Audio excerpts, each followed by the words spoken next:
观众朋友，大家好，欢迎收看4月19 AM 新闻，我是嘉豪。今日发生什么大事代？头先就来报连载。林佳龙因为代替德鲁库事故打起政治责任，辞职落台，由政府处长王国材接任交通部长。行政院表示，伊有专业背景，通好解决代替。开放和民众主文自费的 AZ 疫苗，真侪病院一开放就主文了了，不过符合公费注疫苗的人，却只有32000多人去注。有民众伫垦丁骑单向奥多拜摔跤，未回落小 A 受伤，军管处表示讲，这个受伤拢会当保险赔偿。讲到代替德鲁古自强号发生败北意外，造成49人死亡，也予交通部长林佳龙担起政治责任，辞职落台。行政院今仔日宣布讲，由现任的交通部政务处长王国材接任交通部长，也特别强调讲，伊正够协调，也有专业背景，找一个会当随担起职务的人，才会当赶紧来解决代替。伫欢送会中，交通部处长王国材代表交通部全体同仁，送予这位卸任的交通部长林佳龙琉璃的纪念品。随后下晡4点半，行政院正式宣布，由王国材接任交通部长。今年62岁，王国材是交通科班出身，交通大学运输研究所博士，做过高雄市交通局局长、中华邮政董事长、北代理港务公司董事长、交通部长。做交通部处长期间，就协调华航机师的罢工协商，也有航空业罢工的劳资协商，做办化解交通部危机。和苏贞昌认为是会使随上手的接任人选。王部长具有优秀的沟通与协调能力。2019年华航的机师罢工事件，大家都看得到，他非常的稳健，也非常的圆融，来处理这一个华航的机师罢工事件。我愿意全力以赴接续嘉荣部长把台铁改革当做一个最重要的事情。我们希望是在这个月底4月底以前，把现在台铁现在的184处的工地做一个盘整，然后在100天内把它完成各项的改善。是上任就接下代替改革的困难的任务。王国材也讲，新任的代替局长已经伫咧询问阶段，真紧就公布，未来先调整代替的体制，改善财务。若是做得好，就向下一个阶段来努力。意思是伊愿向公司化来努力。代替企业工会是表示，顶礼拜王国材就以处长身份拜会代替，讨论改革方向。工会对新部长有期望，不过也捍卫员工的权益到底。整个交通部的改革方向跟策略，都还是必须有受过行政院的决策，因此我们未来工会的最主要重点还是观察到它整个改革的过程跟策略如何的去兼顾所有员工的权利。离泰鲁国号龙山火车落尾事故地点，经过17天抢通甲巡检，早起正式恢复通车。通车了后，头一班4102车次客运车透早5点27分由宜兰发车，晚6点40分顺利经过泰鲁国号事故现场。这位卸任的交通部长林佳龙在交通部最后一天上班日，亲身坐列车，要证明事故路段经过代替的努力，已经安全无问题。记者综合报道。立法院的维权委员会今仔日针对代替事故的民众捐款管理召开委员会议，对立委质疑讲，这回委员当中上榜的代表只有2个人，这寡善款的用途是虾米人来做决定的？卫福部长陈时中表示讲，针对着公部门甲民众收这个捐款的相关法规，会伫3个月内提出修法的方向。再多的钱都无法换回2位至亲，更无法抚平心中那种伤痛。会议开始之前，立法院维权委员会调委单元特别转述，代替泰鲁国号事故罹难者家属来批。检方进前对肇事者求刑上悬5年至10年，家属是质疑49条人命，1条命敢若等2个半月，互家属无法度接受。为了回应各界捐款的爱心，卫福部成立赈灾专户，短短2礼拜拢总募集11亿1千万。也毋过立委是批评善款监督委员会灾民代表敢若2个，而且甲即马也毋知是啥，善款的用途到底向公准算？本次太鲁阁事件，19名代表只有2位灾民代表，比例是10.5，史上最低。为什么呢？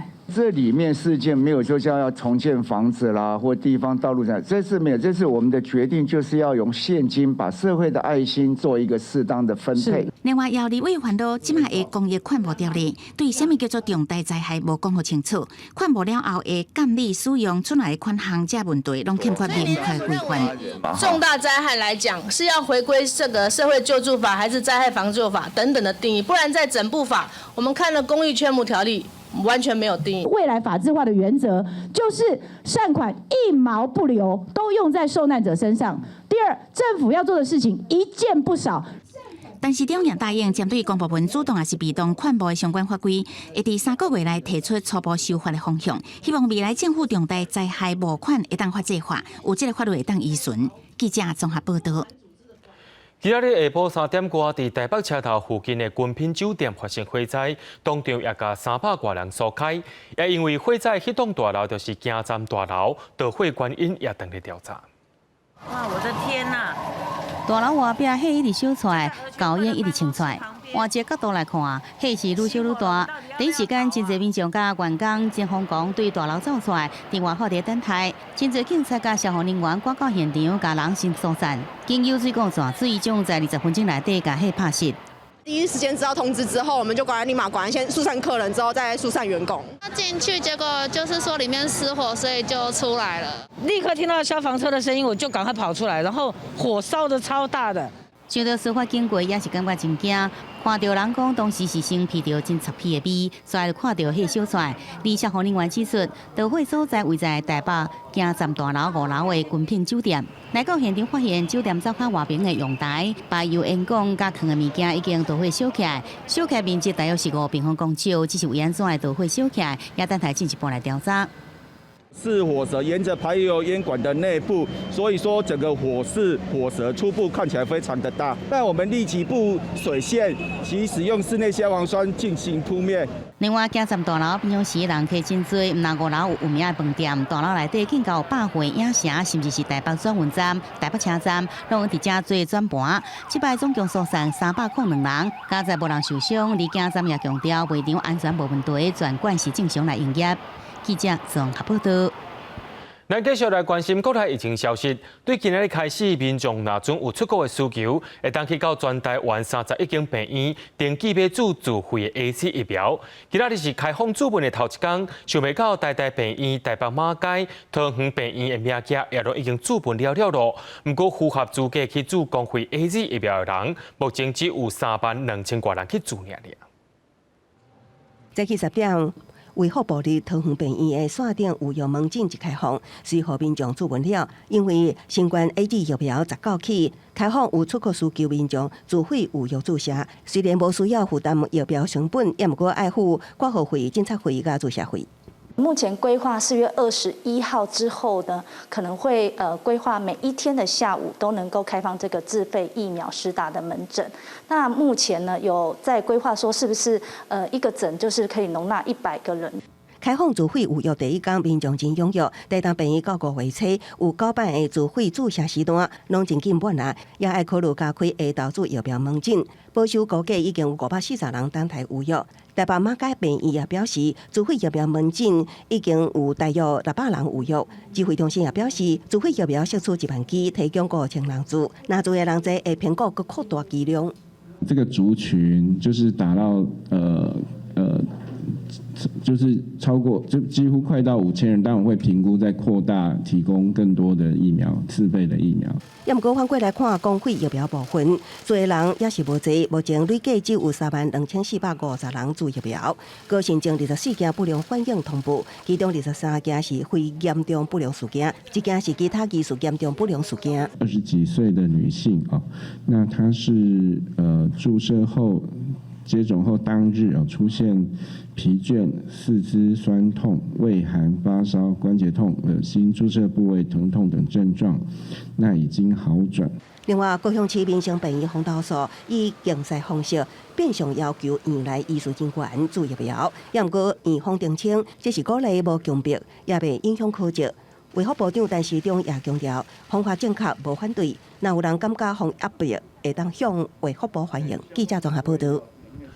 有风声讲，美国在台协会已经通知咱台湾 M109A6 的自走炮案，美国迄边会进行国会听书进行公告。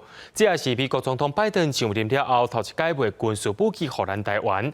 国防部长邱国正表示，买武器案件已经推行真久，目前美国是也未正式甲咱通知。另外，最近 F 国伊战机接发生事故，邱国正也表示讲，确实有3位飞行官自安的死，就来退出飞行训练啦。空军司令兴福基19早起到台东市立殡仪馆，向失踪27天后找到的副官潘英俊灵堂点香，嘛代表总统慰问家属了解需求。潘爸爸对国军无放弃诉求，总算把潘英俊带回来。除了表达感谢，嘛以潘英俊为荣。感谢总统跟司令他们的关心，还有三军所有的受难人员。空军司令部讲会尊重家属的意见，为潘英俊办隆重的公祭，对我潘英俊小学关怀。针对 F51报道内发生2件肺癌事件，造成3位飞官殉职，传出有3个部分队飞官退婚。国防部长邱国正并无否认。最近遇到这些事情有一些会受到影响，这我们也不予否认。但我们持续的来强化宣教跟士气维护。美国总统拜登就任了后，头一摆对台湾卖 M109A6 自走炮，传出美国在台协会已经告伫台湾。美国安合局最近就会知会国会定书来公告 M109A6 互形容做一台车就有一个炮兵连的战力，会当伫60秒以内拍出一发炮弹。邱国正真低调，不过正是美国前议员透特访问台湾，有参加专案会议，台美拢认为状况比以早较严峻。这个案子我到目前并没有接获正式的告知，我没有参加他们访谈觐见总统这一块。但我们召开的这个专案会议这个内容，大家都针对不管是区域方面的。对国防部要成立防卫后备动员组，推出后备战力的改革，李伟刚继承建议，应该先修专门防卫动员准备法，让每一个部会了解战时应该尽的责任。为着要提升国家主通电的安全，发展无对称的战力，国防部参谋总部主通电军指挥部要改组国防部直属的军事机构。记者综合报道。讲到咱台湾的营造业是继续伫咧欠工人，甚至影响到台北地区的公共工程，即温泉纵线的南环加北环段。本地按算伫今年底要动工，不过台北市捷运局即个月头摆招标，却拢无营造商来投标。捷运局也分析讲，可能是各地头大型工程小日线拢都伫咧做，而且疫情的关系，移工无法度入来，才会出现即款的情形。全台营造业继续大欠工，也影响上报最近上大的公共工程，即温泉纵线南环北环段，原本有计今年底动工，2028年会当完工，不过北市捷运局4月头一摆招标经费达到100亿的捷运工程，却无营造商投标。北环段歪26站设置树林旧家里，当地希望紧动工，紧度过交通黑暗期。大伙也是希望说能够赶快让它如期的施工啊，可是因为现在目前应该是都流标嘛，我也希望政府说赶快这一方面能够解决啊，让地方不要说再继续没落下去。李就表示，目前历来只有正行工程前，前线路桥的前置作业，像山走文林路甲中正路口的天桥的大型时间无看到动作。根据了解，捷运局内部分析，营造商可能有3大因素无来投标，包括疫情地区移工入不来，大决定南口工程用高价抢工，甲各地大型公共工程，像桃机第3航站、捷运万代线顶轨道建设，拢连续开工。捷运局也内部检讨，向潜在厂商了解，敢是有工期过底，工料成本起定进行调整，一旦第23摆个流标，就爱向顶面停步。人力需求是那么的大的话，你要不要多花一点钱，就帮这些移工出这些居家隔离的费用啊、自主管理的一些相关的费用，然后让这些移工可以赶快进来，用专案方式进来我就跟你讲清楚，你就只能3年。那这样或许3年到以后，这些人把阶段性任务完成之后，他们就回去了。学者认为公共工程济，建商定推案，地区人力需求增加。呼吁政府许可以专案方式开放移工，以3年为期限来台工作。到时相关工程完成了后，移工需求减少，也袂拍乱劳动市场着需。记者综合报道。对着阮的镜头来看，在地上大条，讲到南投日月潭甲南部的山区，伫昨暗头有落雨。虽然讲这是一件好消息，不过水库的水却是拢无增加。亲像南投三轮溪水墙却拢变甲真细港啊尔。另外，伫咧台中的德基水库的底水量也只剩3.7%。水利署表示讲，虽然拢有伫咧吹雨，不过效果无讲介好，民众有关是爱继续省水。雨落甲噼里啪啦真大声，这场雨，民众讲真正感谢天公伯啊！那南投的武界日月潭也落大雨。点头赶紧找篷布，甲物件砍掉咧。18暗头啊，南投的武界甲日月潭山区落大雨。不过这场雨虽然落真大，不过落无久，大概只有落20分钟，无法度来解除困化情形。19下晡也无出现整一天落雨情形。欠水时真严重，南投德山三林溪园区内底瀑布，伊用水量真大，水一直冲落来，不过这阵差真多，根本就无啥水。它是比较宽的，那现在只剩下还是存一杠了。离湖即供应大台中地区的德基水库水位是继续下降。根据水利署的观测资料，到19早起7点已经降到1327公尺，有效脱水量敢剩3.7%。集水区附近的土石拢看会到拢现出啊，虽然甲日月潭相关拢伫山区，不过这阵拢也是无落雨情形。都没有下雨，都没有下雨，完全没有帮助了。而台南的乌山头水库也因为水量上低，互石灌琴之称的凉亭基座也现出来。根据气象局的观测资料，嘉义甲高雄的山区伫19下晡也出现热对流的现象。水利署是赶紧把握时机，伫闸门水库甲嘉仙苑也放净化验剂来实施人工的净化，不过实际效果也是真有限。我们这次所做的云层，主要是来自于午后雷阵雨的云层，那非常的零星，它的热力作用不强。所以经过人工阵雨后，它的效果还是相当有限。水利署表示，虽然这阵分区供水的机势因延长水库的民生供水到5月底，不过有计有效来缓解这个可患时机点是在5月黄霜啊雨的时阵。水利署有计在中部甲南部分别要挖88口甲30口的水井，希望度过这个欠水危机。记者综合报道。中建院的地球科学研究团队发现讲，伫阳明山国家公园的大屯山火山群地下8公里的所在，有一个面积大约是一个北投区遐大的盐浆库。学者预测讲，若准是真正喷发出来，天母啦北投区影响是上界大。不过火山喷发是会当提早预测的，请民众唔通紧张。大屯火山群有上新的发现，由中研院地球科学研究团队伫2016年发现大屯火山群下骹有盐浆库存在。本来认为盐浆库是伫咧地下20公里的所在，经过5年来继续的追踪观测，实了上百个台湾电力的关屏地动站，伫今年3月侦测到上新的火山盐浆库3D的影像。竟然只敢在地下8公里的所在。三维影像告诉我们说，这个岩浆库的深度比我们2017或2016那个结果，更浅。它的顶部，岩浆库顶部大概只有这个水平面底下大概8公里左右。那形状它比较像是一个牛奶罐的形貌。研究计划主持人，同时也是大屯火山观测站的主任林正宏讲。盐浆库是一个直径8公里、宽12公里的圆柱体，圆顶的面积50平方公里，大小差不多是一个北投区这么大。台湾常常发生地震，假使讲大屯山的盐浆库喷发，林正宏预估喷发的地点可能是自积青山、大油坑或者是洪水山赛地点流出来。实际影响的区域，就看盐浆流向倒一个方向。若是向北边是流向金山区，向南边是北投甲田埔。不意味就说8公里就是一个很高的危险的警讯，但是它岩浆只要比如说从8公里跑到4公里，那我们就会侦测到这件事。5公里、3公里、2公里，越来越深，我们就知道说岩浆就从深部越来越往上跑。假使讲火山若喷发，了有警。林正宏讲，火山观测站会一直观测盐浆地质的活动。假使讲侦测到盐浆库有无正常向上升的情形，就会定定发生地动，就会提出预警。不过喷发的速度无同款。根据国外火山喷发预警的经验，在火山喷发的前1礼拜，甚至是1个月前，都有出现一寡现象会当知影。记者综合报道。伫咧昨下晡，有民众骑着重型奥多摆经过台26线垦丁路段时阵，却去弄到一只对边仔撞出来梅花鹿，致使民众跋倒侧伤，梅花鹿却是当场死亡。最近这2礼拜已经有2件梅花鹿的车祸事故啊！垦丁国家公园管理处表示讲，因为这个弄到鹿仔来钓伤民众，会当申请保险的理赔。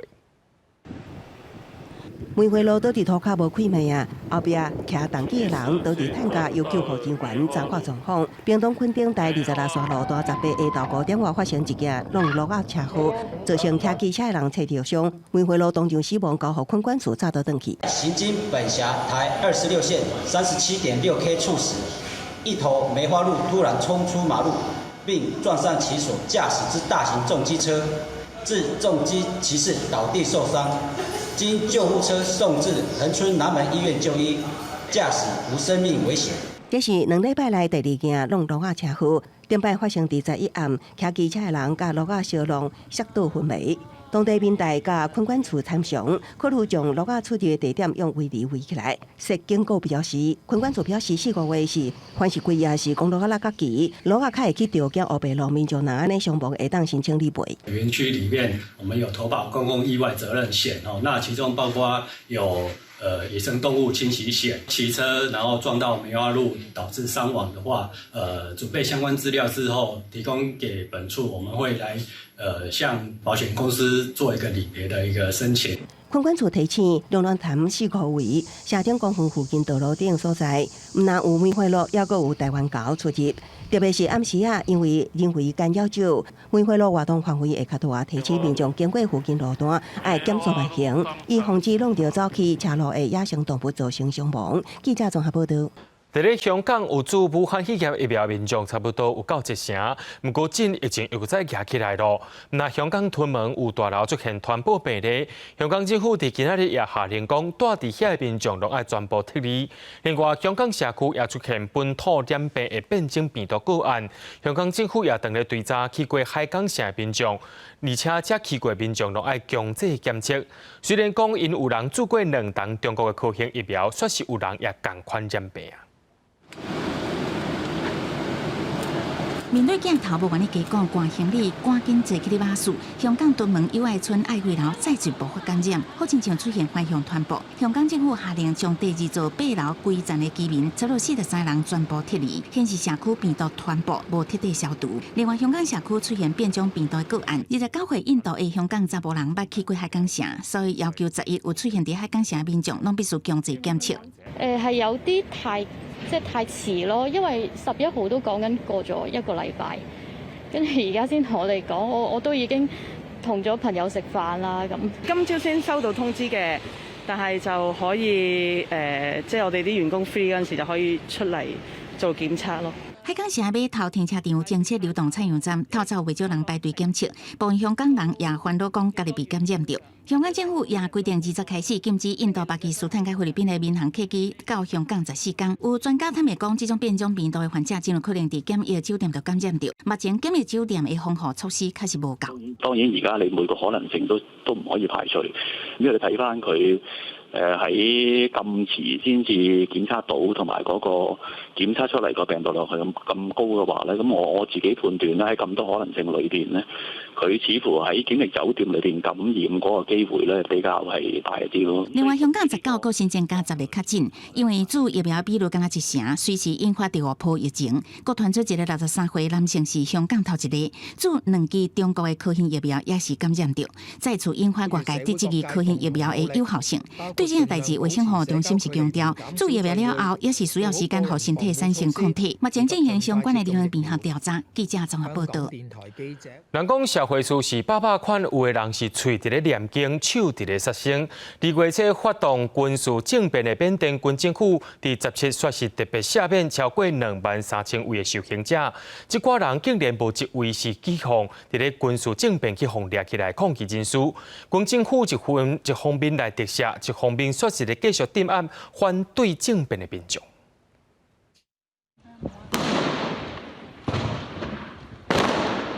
在緬甸中部的蒙古，軍警佇大街小路四界找找反政府抗議民眾，為傳出來的家己翕畫面，會當聽到持續不斷的慶聲。閣有民眾為無共角度翕到受慶傷想要倒離開現場的民眾，到尾也是去軍警掠走。由緬甸流亡海外人士所組成的政治犯援助協會最新統計指出，至少有728人在2月以來的抗爭中，這種的鎮壓過程被軍警槍殺。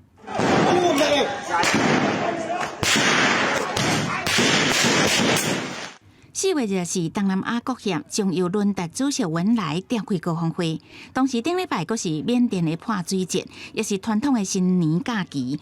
軍政府領袖敏昂萊下令各地加壓，釋放總數達到23047個受刑人。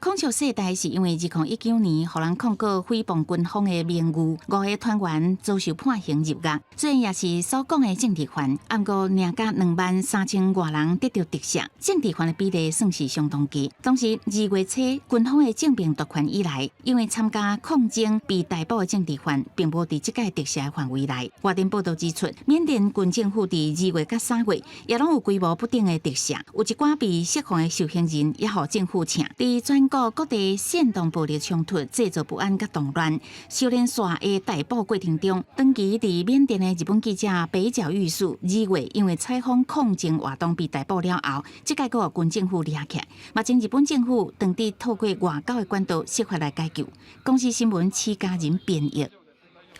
罗西亚反对派领袖纳瓦尼伫加工内被绝食，近日逼出讲有性命危险的可能性。伊的医疗团队想要入去加甲解看，不过却去互拒绝啦。纳瓦尼的支持者也发起大规模的示威行动，将美国也警告讲，若阵纳瓦尼伫加工内面过身，会互罗西亚付出代价。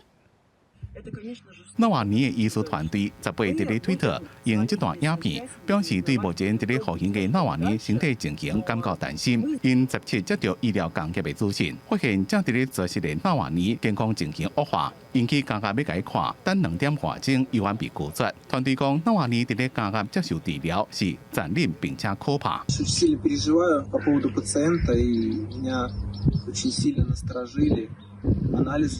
крайне высокий уровень калия, нарастание креатинина, который может свидетельствовать о прогрессировании почечной недостаточности. 记当讲，纳瓦尼的查某囝希望俄罗斯当局准医生入去加替伊老爸看病。纳瓦尼是自3月30日开始绝食，抗议加方面无就伊的脚甲脚趾边的问题提供适当的医疗。加方面讲已经安排医生，验过后44岁纳瓦尼拒绝，伊坚持要互家己请的医生看。俄羅斯驻英國大使凱林伫咧接受英國廣播公司 BBC 專訪的時陣，講到納瓦尼目前的情形。Of course, he will not be allowed to die in prison. Navalny has been treated in the hospital, which lies not so far from the place where he is serving his sentence. As I understand, he does not complain anymore. 納瓦尼團隊為了要搶救伊的性命，講非常時期才用非常手段，希望民眾離尾案。也就是俄羅斯總統普丁發表國情咨文演講幾點鐘了後，在全國各地上街頭示威，並且希望這是俄羅斯史上規模上大的抗議行動。Мы приняли решение не дожидаться сбора 500 тысяч человек на нашем сайте. События развиваются слишком стремительно и слишком плохо. 納瓦尼的情形受到國際社會關心。美國總統拜登的國安顧問蘇利文講，已經警告俄羅斯，若是納瓦尼死在咧加內邊，俄羅斯就要承擔後果。德國、法國、英國一個歐盟攏對此表示關心。歐盟的成員國家外交部長在19布魯塞爾開會時陣，也會討論納瓦尼的情形。公司新聞吳文玲編輯。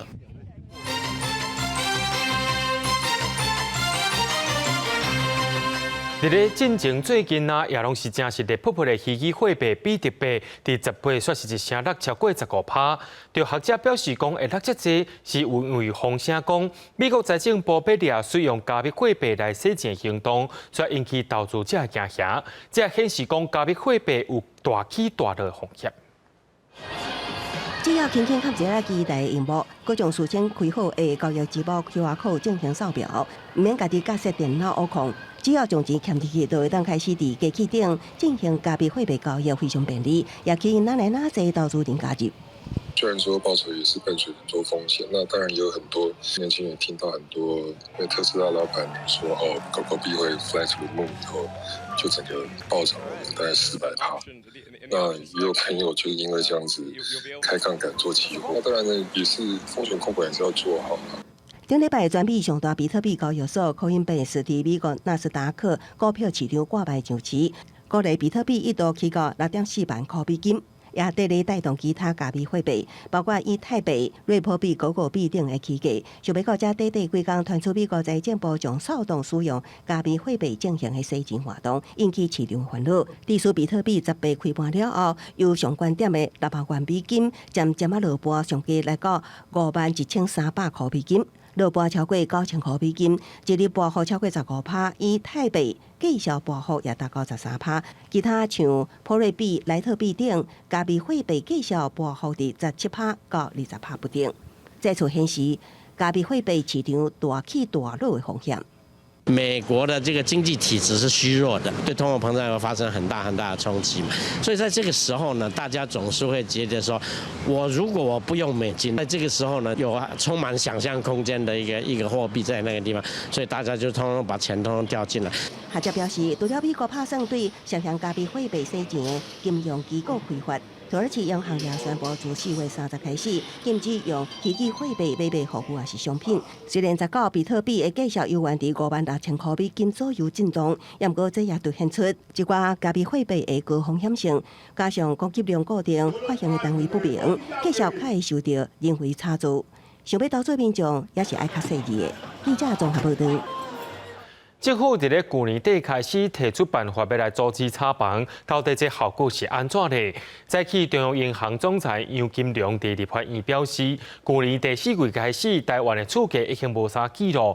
今年的第1季6都交易6万2200多栋，比去年同期增加16%多。对立委也来问讲，少年人也是买袂起厝啊？杨金龙也回应讲，伊伫30年前同款也是买袂起厝，所以买袂起厝毋是即马才有的问题。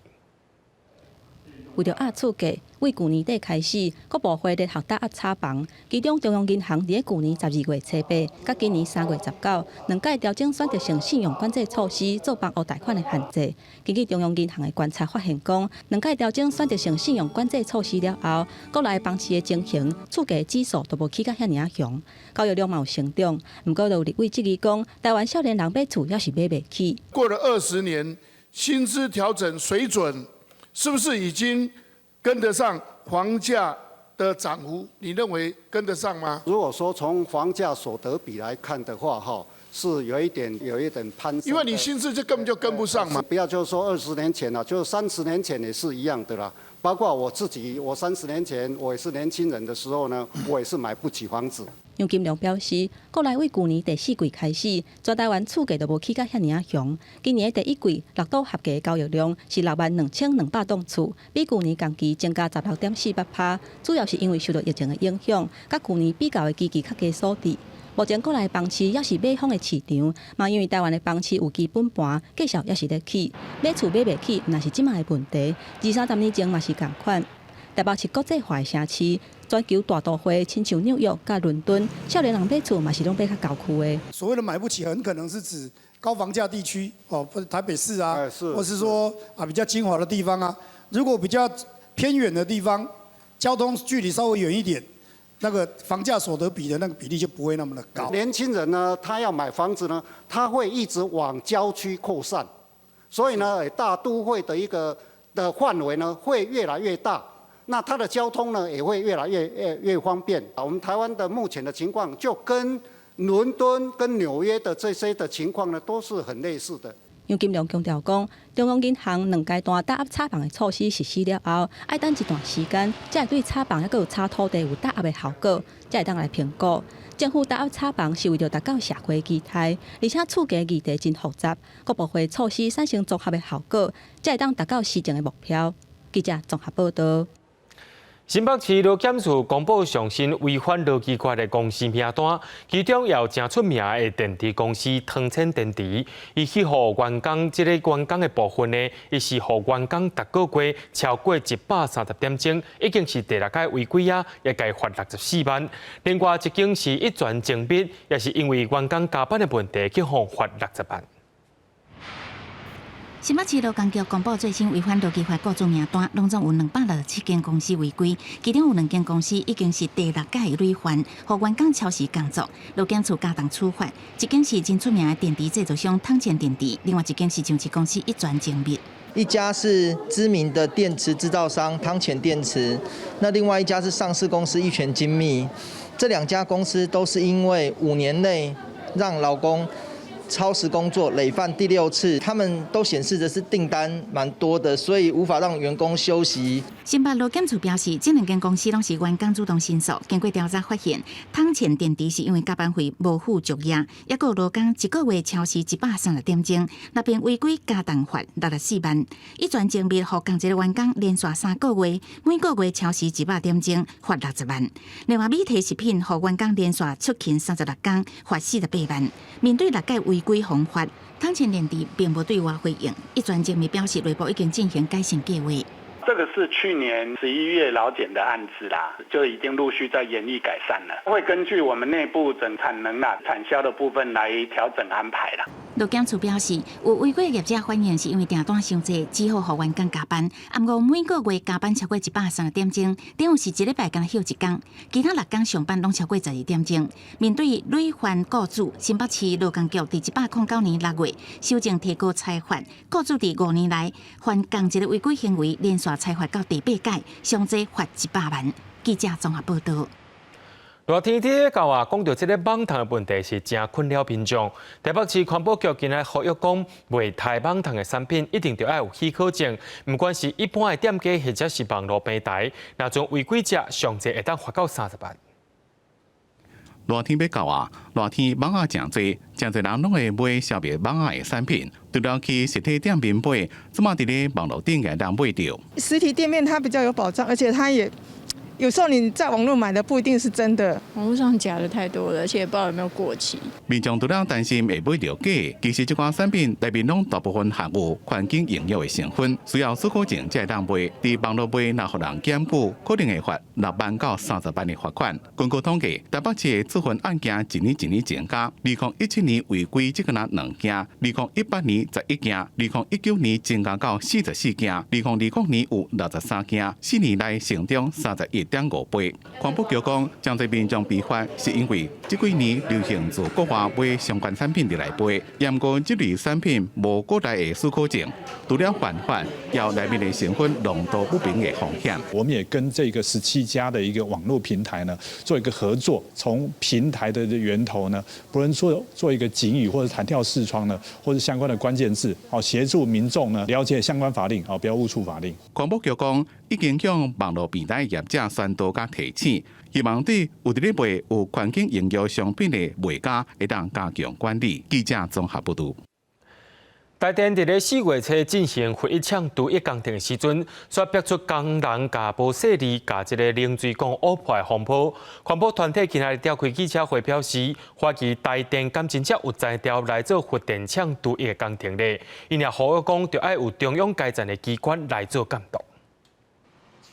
台电4月初进行一抢毒液工课时，逼出无丢伫甲降温水管误破的代志。虽讲台电是不会讲，互人误破的水管是有备用的水管，迄间的降温系统是拢真正常，袂有危险。不过环保团体呼吁，应该设立中央层级的机关来监督一抢的毒液。我们如果参照国际的经验，它必须做人事的重整，然后后端有没有人力？或是要其他的处，那我想，厨艺的安全必须做严格的管控。我在行政院提出要成立厨艺委员会，要做什么？做厨艺的监督，包括厨艺后，按照国际惯例要做地方的修复复育。环团讲，核电厂伫营运甲毒液2个阶段是需要无共的专业人才，无毒液经验的台电，因是真积极，敢有这个材料会使处理毒液的工课。目前这个台电的核能后端处，目前从来没有处理过厨艺，甚至连核备的问题到现在也没办法解决。所以到底你们是不是能够向外界保证，就是你们的能力是足够可以来执行厨艺的工作的？那其实，在还没有进入厨艺之前，我们都会有组团到欧洲啦，德国、法国还有这个日本、美国都有去考察，了解一下国外的厨艺是怎么样的做。我们机组停机之前，这个3年前就送给原能会去审查。那我们也特别去聘请了这个国外也这个厨艺有经验的一个国外顾问公司，来协助我们进行这些的厨艺计划的规划。核能后端营运处讲，一切应该做的拢有详细规划。对于环团建议设立中央层级的机关来监督。营运处表示，包括事前的规划、事后的处理，中央的原能会一切作业拢有咧监督。记者郭碧君、陈柏罗台北报道。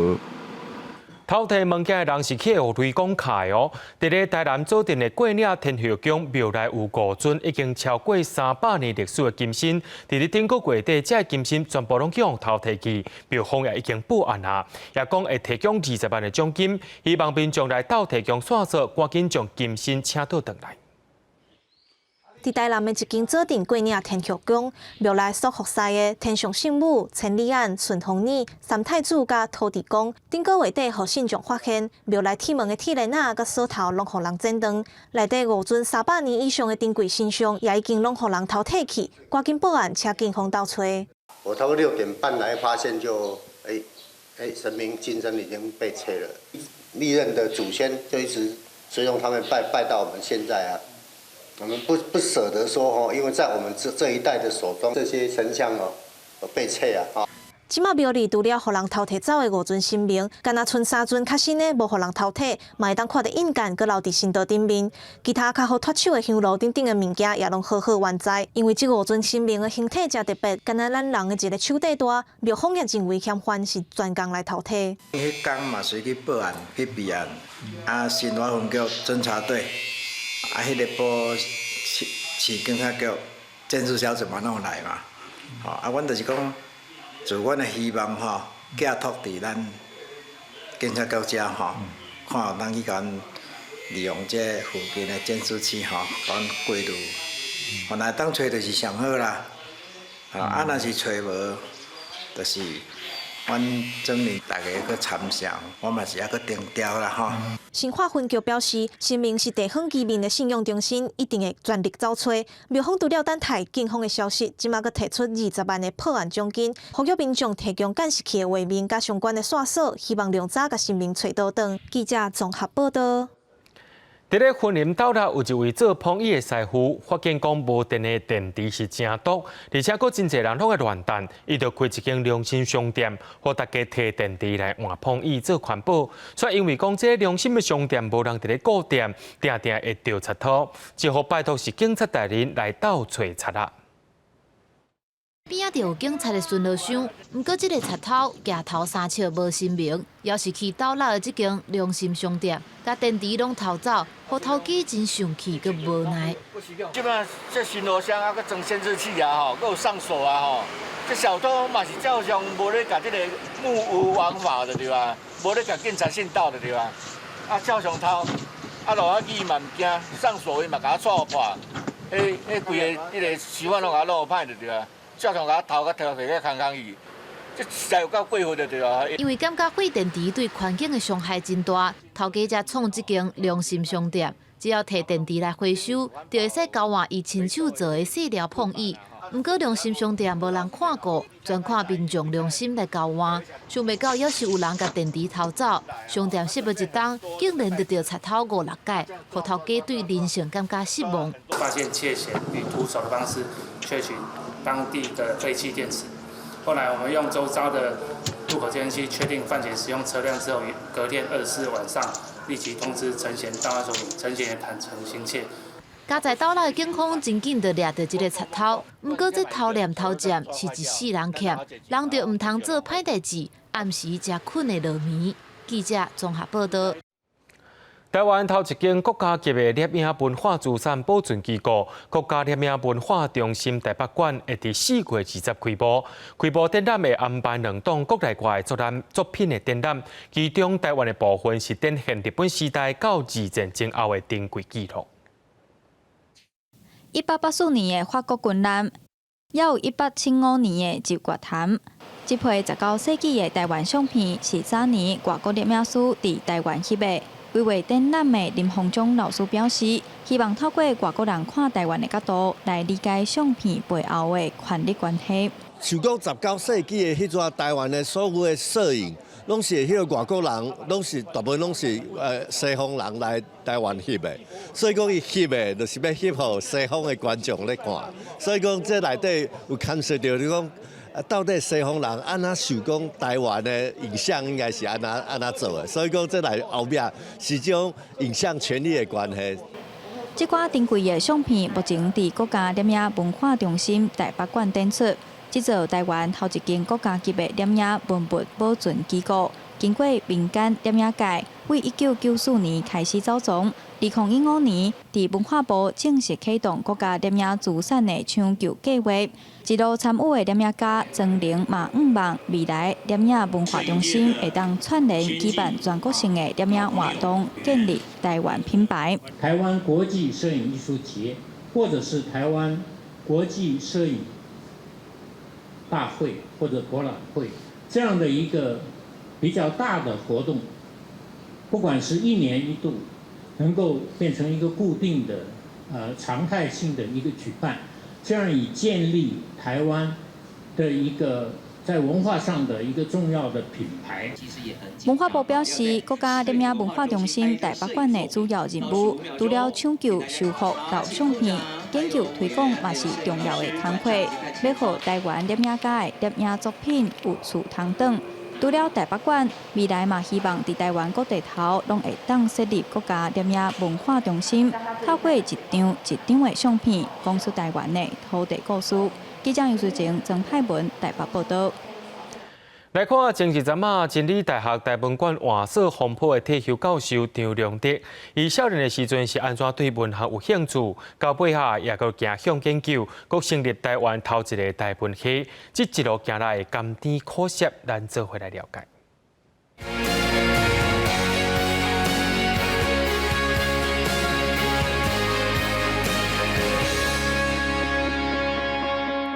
他们每人轮流的喝了2、3口西瓜水，虽然味道有些不好，但他们还是吃完期待已久的大西瓜。一篇大西瓜的故事，讲出台湾半世纪进前的生活模样。作家张良德为国校5年开始写作，初中的时介意看武侠小说，读台南师范的时阵开始接触世界文学。第一遍的毕业旅行，拜访台湾作家文心。文心送给张良德一本册，伊的写作重心开始转变。战后台湾的第一代，由日文变成中文第一代作家。他送我一本书，一本小说，就写的是我们身边的一些。小人物的故事。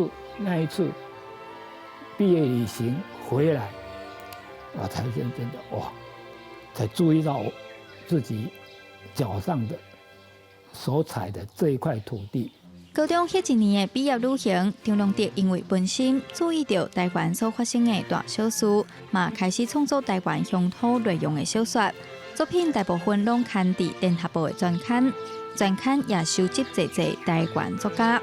有一日，张良德伫专刊看到情理河过往的消息，透过安排和情理河的报件见面。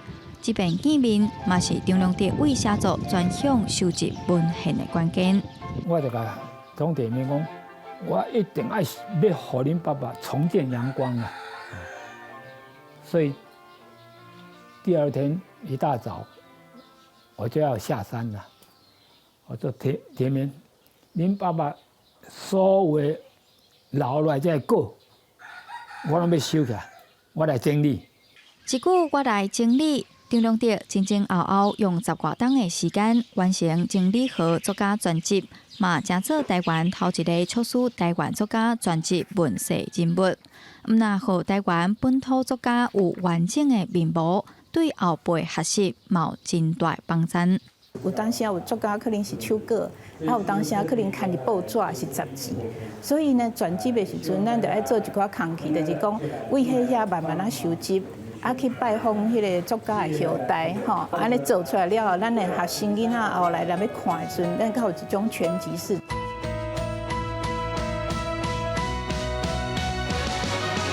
张良德用1世人的时间整理这位台湾作家1世人的心血。一为创作、整理、收集文学资料，也佮创办台湾头一个台湾文学家。一路行来，张良德也继续咧为台湾文学打拼。即阵佮提出老人文学的概念以及文学远古的梦想，希望台湾文学会当行入生活。记者杨淑成、张若水综合报道。明仔天气是好嘅，是歹做伙来看预报，您就知。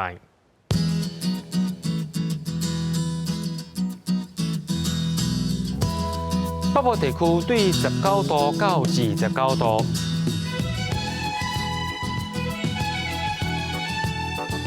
中部地区对20度到29度，南部地区对21度到30度，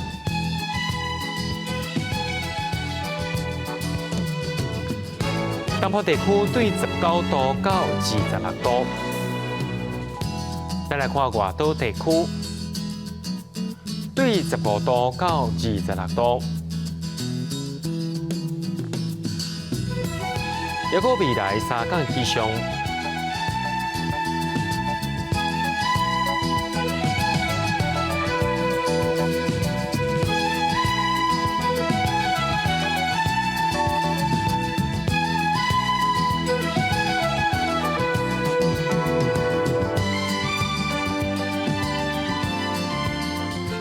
感谢各位观众朋友收看今日 AM 新闻，我是嘉豪，咱下再同一时间再会。